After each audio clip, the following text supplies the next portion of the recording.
In a league synonymous with excess, where teenage millionaires routinely bankrupt themselves on diamond chains and depreciating supercars, a shadow class of superstars operates differently. From billionaires hunting for Wi-Fi signals to finals MVPs driving rusted trucks, these are the 10 extremely rich black NBA players who famously live like they are poor. Number 10. Trey Burke, the $5,000 man. When Trey Burke was selected 9th overall in the 2013 NBA draft, he was immediately handed the keys to a kingdom most people only dream of. The expectation for a top 10 pick is immediate and visible consumption. The entourage, the jewelry, and the sprawling mansion. The statistics regarding broke former athletes are terrifying, with some estimates suggesting that 60% of NBA players face financial hardships within 5 years of retirement. Burke looked at those numbers and decided he would not become a statistic. Despite signing a rookie-scale contract that guaranteed him millions of dollars over his first few years, Burke instituted a financial lockdown that baffled his peers. He placed himself on a strict, non-negotiable allowance of $5,000 a month. To the average person, $5,000 is a healthy amount of money. But in the context of the NBA, where a single table at a nightclub can cost $10,000, Burke was essentially living on minimum wage relative to his income bracket. This $5,000 had to cover everything. It wasn't just fun money. It was his operating budget for food, gas, clothing, and daily essentials. If he wanted a new pair of designer shoes, he had to check his balance. If he wanted to treat friends to dinner, he had to calculate the cost. It was a self-imposed scarcity designed to simulate the real world while his actual millions sat in investment accounts, compounding untouched. Burke's philosophy was simple. If he could learn to be happy and functional on a budget that didn't require an NBA salary, he would never be beholden to the game. While other rookies from the class of 2013 were leasing fleets of cars and burning through their signing bonuses, Burke was building a financial runway. He understood that the hardest position to play in professional sports isn't point guard. It is the role of the disciplined man who says no to the lifestyle the world expects him to live. Number 9. Grant Hill. The old money mindset. Grant Hill entered the NBA in the 1990s not just as a player, but as a brand. Dubbed the next Michael Jordan, he had the massive Fila endorsement deal, the Detroit Pistons contract, and the global fame. By all accounts, Hill should have been the poster child for 90s extravagance. However, Hill came from a unique background that inoculated him against the new money virus. Hill understood the difference between being rich and being wealthy. Rich is the player who signs the check. Wealthy is the person who owns the team. To bridge that gap, Hill operated with a level of financial discipline that was almost militant. When he signed his first multi-million-dollar contract, he didn't head to the Ferrari dealership. He headed to a meeting with his parents. Together, they established a budget that treated his massive NBA income as if it didn't exist. His spending money was capped strictly, creating a firewall between his lifestyle and his principal capital. Hill drove modest vehicles and famously avoided the heavy gold chains and flashy jewelry that dominated the aesthetic of 90s basketball. He viewed these items not as status symbols, but as leaks in his financial ship. This wasn't just about saving for a rainy day. It was about capital allocation. Hill treated his NBA career as a high-yield funding round for his second career. Because he lived below his means for 2 decades, he was able to transition seamlessly into the business world upon retirement. Today, Grant Hill is not just a former player. He is a partial owner of the Atlanta Hawks and a broadcasting mogul. His net worth is estimated at over $250 million. He didn't live like he was poor because he had to. He lived that way so he could eventually sit in the owner's box of the league that used to employ him. Number 8. Andre Iguodala, the Silicon Valley monk. Andre Iguodala is perhaps the most sophisticated financial mind to ever play in the NBA. During his tenure with the Golden State Warriors, he found himself physically located in the heart of global wealth creation, the San Francisco Bay Area. While his teammates were focused on the court, Iguodala realized that the real game was happening in the boardrooms of the tech startups surrounding the arena. Iguodala didn't just want to invest, he wanted to be respected by the venture capitalists building the future. To do that, he had to strip away the dumb jock stereotype. He adopted a lifestyle of extreme modesty relative to his income, often referred to as his monk phase. He openly discussed the shock of his early career spending, realizing that dropping thousands on designer clothes was a fool's game. He pivoted aggressively. Iguodala began reading books on asset allocation and market caps instead of browsing luxury catalogs. He drove practical cars and wore nondescript clothing to meetings on Sand Hill Road, blending in with the tech investors rather than standing out as a celebrity. He famously consolidated his life, cutting out the noise of luxury to focus on stacking paper for the long haul. This frugality allowed him to funnel significant portions of his salary into high-risk, high-reward tech seeds. He was an early investor in juggernauts like Zoom, Cloudflare, and Datadog before they became household names. He co-founded the Players Technology Summit, teaching other athletes how to secure their financial futures. Iguodala didn't want to be the guy with the coolest car in the parking lot. He wanted equity in the apps on everyone's phone. By living modestly, he turned his NBA paycheck into a venture capital war chest, proving that the greatest luxury is financial freedom. Number 7. Chris Paul, the point god of budgeting. Chris Paul is known as the point god for his uncanny ability to control the tempo of a basketball game, but his control over his personal balance sheet is even more legendary. Paul is the current face of financial literacy in the NBA, serving as a longtime president of the National Basketball Players Association, NBPA. His obsession with budgeting isn't just a quirk, it's a message he preaches to every rookie who enters the league. Paul's frugal mindset was cemented before he played a single minute of professional basketball. When he declared for the draft, the standard procedure for agencies was to offer a line of credit or an advance to potential top picks. His agents offered him a $100,000 advance, flash money intended to buy the obligatory draft suit, the jewelry, and the down payment on a luxury car. It is a trap that hooks players into debt before they earn a dime. Paul's parents intervened immediately. They advised him to reject the six-figure advance and take only $25,000. They told him bluntly, if he couldn't survive on $25,000 for a few months, he wasn't mentally ready to handle the millions that would follow. That lesson in delayed gratification defined his career. Even after earning hundreds of millions in salary, Paul remains notoriously careful with his spending. He is famous for buying clothes that don't carry designer price tags and emphasizes that time is the only asset you can't budget for. He urges younger players to look at the burn rate of their lifestyle. Chris Paul lives rich by refusing to let his lifestyle dictate his choices, proving that you can sign a max contract and still respect the value of a single dollar. Number 6. Jimmy Butler, the hustler in the minivan. Jimmy Butler is an enigma in the world of professional sports. He signs contracts worth hundreds of millions, yet he moves with the gritty energy of a man who is still trying to make rent. His frugality is not passive, it is performative and aggressive. Butler is famous for his disdain for the stupid tax, the extra money celebrities pay just to look important. For years, stories circulated about Butler driving a Toyota Sienna minivan. This wasn't because he couldn't afford a Bugatti. He owns high-end cars. But he frequently chose the minivan because of its utility and anonymity. In a minivan, nobody asks for money. In a minivan, you can navigate the city without the flashing lights of paparazzi. It was a strategic choice to live below the radar. But the absolute peak of his poor mindset occurred during the 2020 NBA bubble in Orlando. While other multimillionaire players were complaining about the amenities and the food, Butler saw a gap in the market. He realized there was no premium coffee available on the Disney campus. Using his own espresso machine and beans he brought in, he started Big Face Coffee.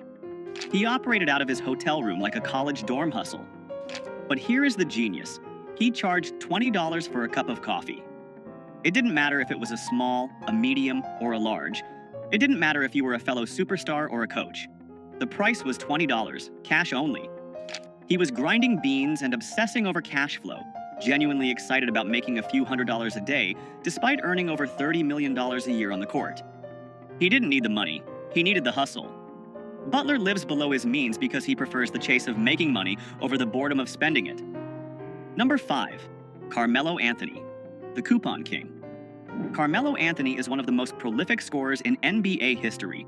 A future Hall of Famer, he has earned hundreds of millions in NBA salary alone, not to mention his lucrative signature shoe deal with Jordan Brand. He has the means to buy entire grocery store chains, let alone the groceries inside them. And yet, if you were to stand behind him in a checkout line, You might see him scanning a digital coupon. Melo has openly admitted in interviews, including a notable sit-down with CBS Sports, that he is a coupon clipper. To the outside observer, this seems absurd. Why would a man with a net worth rivaling the GDP of a small island nation care about saving 50 cents on paper towels or getting a discount on a box of cereal? The answer lies in his background. Growing up in Baltimore, Anthony saw how quickly money could vanish. That early exposure to scarcity created a permanent filter on his spending habits. For Melo, using a coupon isn't about the 50 cents. It's about the principle of value. It is a refusal to be overcharged simply because he has the capacity to pay. He advises younger players to count the pennies, searching for deals on hotels and essentials even when they don't have to. But don't mistake this for being cheap. It's about allocation. While he saves on groceries, he pours millions into Melo 7 Tech Partners, his venture capital firm that invests in digital media and consumer technology. Carmelo proves that true wealth is knowing when to spend big on equity and when to save small on eggs. He refuses to let the celebrity surcharge eat into his family's legacy. Number 4. Tim Duncan, the Oldsmobile icon. Tim Duncan is the patron saint of boring wealth. In a league of peacocks, Duncan was a tortoise, slow, steady, and armored against nonsense. His 19-year career with the San Antonio Spurs brought him 5 NBA championships and over $240 million in salary earnings. Yet, if you saw him at a gas station in San Antonio, you would assume he was an IT manager on his way to a casual barbecue. Duncan famously rejected the fashion runway culture of the NBA. He wore oversized flannel shirts and baggy jeans that looked like they were purchased from the clearance rack of a big box store. He didn't wear them to be ironic. He wore them because they were comfortable, and he saw no logic in replacing clothes that were still functional. His approach to cars was equally utilitarian but passionate. While his teammates were leasing the latest Bentleys and Rolls-Royces, Duncan was often seen driving a customized, but decidedly unflashy, Oldsmobile. This wasn't because he hated cars. In fact, he loved them so much he opened his own auto shop, Blackjack Speed Shop. But he viewed cars as machines to be worked on, not status symbols to be displayed. His poverty lifestyle was actually a masterclass in indifference. He simply did not care about the opinions of others. He didn't need a stylist. He needed a rebound. He didn't need a VIP section. He needed a quiet dinner. This lack of ego in his spending protected him from the sharks that circle NBA stars. Tim Duncan didn't just save money. He saved energy. He retired as one of the wealthiest players in history, not because he made the most, but because he spent the least on things that didn't matter. Number 3. Giannis Antetokounmpo, the scarcity survivor. For Giannis Antetokounmpo, living like he is poor isn't a financial strategy. It is a muscle memory. Growing up stateless and impoverished in Greece, he sold trinkets and DVDs on the streets of Athens just to help his family eat. That level of trauma wires the brain differently than any American superstar could understand. When he landed in the NBA, the sudden influx of millions didn't fix the trauma of poverty. It just amplified his fear of losing it all. The stories of his early frugality are legendary. In his rookie year, Giannis famously went to a Western Union to send all of his available cash back to his family in Greece. He sent so much that he didn't leave enough for a cab fare to the arena on game day. Realizing his mistake, he didn't call a limo service. He literally started running down the street toward the stadium until a couple of fans recognized him and gave him a ride. He didn't view his bank account as a bottomless pit. He viewed it as a miracle that could disappear if he blinked. Even after signing a Supermax contract extension in 2020 worth $228 million, Giannis maintained his cheap habits. He was famously caught on video, celebrating a free smoothie, genuinely excited about saving a few dollars. He used to share basketball shoes with his brothers because he couldn't fathom owning multiple pairs. Giannis lives with a scarcity mindset in a world of infinite abundance. He constantly reminds himself that the luxury isn't guaranteed. He collects free water bottles from team facilities, not because he can't afford water, but because waste feels like a sin. He doesn't spend like a king. He spends like a survivor who remembers exactly what hunger feels like. Number 2. Kawhi Leonard, the gas guzzler. Kawhi Leonard is the ultimate glitch in the NBA matrix. He is a 2-time NBA champion, a two-time Finals MVP, and a man who has signed contracts totaling well over $250 million. By any metric, he is NBA royalty. And yet, long into his superstar career, he was still driving a rusted 1997 Chevy Tahoe. This wasn't a vintage car collection flex. This was his daily driver from his college days at San Diego State. He affectionately nicknamed it the Gas Guzzler. When asked by the media why a man earning over $20 million a year was driving a vehicle that belonged in a scrapyard, his answer was deadpan and perfect. It runs and it's paid off. That sentence sums up the entire philosophy of the richest frugal players. It works, so why change it? But the story gets even better. Kawhi Leonard, a man with a 9-figure net worth, once legitimately panicked because he lost his stash of coupons for Wingstop. He wasn't worried about the cost of the wings. He was stressed about losing the deal. He loves the mango habanero flavor, but he loves the value proposition even more. He approaches his finances with the same robotic, emotionless efficiency he uses to defend the best players in the world. No flash, no drama, no wasted motion. Kawhi Leonard lives in a tax bracket where he could buy a Wingstop franchise every week, but he prefers the satisfaction of getting a free meal because the coupon says he earned it. He proves that being rich doesn't mean you have to be wasteful. Number 1, LeBron James, the billionaire penny pincher. And finally, we arrive at the king. LeBron James is not just a rich basketball player. He is the first active NBA player to be officially certified as a billionaire by Forbes. He owns the Spring Hill Company, he has equity in Fenway Sports Group, owners of the Boston Red Sox and Liverpool FC, he owns pizza franchises, and he has a lifetime deal with Nike. His empire is vast, his reach is global, and his wallet is practically bottomless. And yet, he is arguably the cheapest player in the history of the league when it comes to small expenses. This isn't a rumor, it is a locker room fact confirmed by his best friend, Dwyane Wade. LeBron James, the man who could buy a streaming service outright, refuses to pay $4.99 a month for ad-free Pandora. He listens to commercials. He sits in the gym, lifting weights, waiting for a 30-second ad to finish rather than spending $5. But it goes deeper. LeBron famously refuses to turn on data roaming on his phone when he travels internationally. If there is no Wi-Fi, the king goes dark. He will walk around a foreign city, hunting for a free signal like a backpacker on a budget. Gabrielle Union, Dwyane Wade's wife, has joked about LeBron's refusal to use data, noting that he waits until he hits a Wi-Fi zone to send texts. He has admitted to being cheap with his personal day-to-day spending, despite donating tens of millions to charity and building an entire school for at-risk kids in Akron. And that is the ultimate lesson. LeBron James isn't cheap because he loves money. He's cheap because he hates waste. He understands that becoming a billionaire isn't just about the big checks you cash, it's about the millions of tiny leaks you plug. He treats $5 with the same respect he treats $5 million. He lives like he's poor in the small moments, so he can live like a king in the moments that change history. From Kawhi Leonard's rusted Tahoe to LeBron James's relentless battle against data roaming charges, these players prove that true wealth isn't about what you spend, it's about what you keep. Which of these frugal flexes impressed you the most? Let us know in the comments below. Make sure to like and subscribe to Black Status for more deep dives into the mindset of the ultra-wealthy. We'll see you in the next one.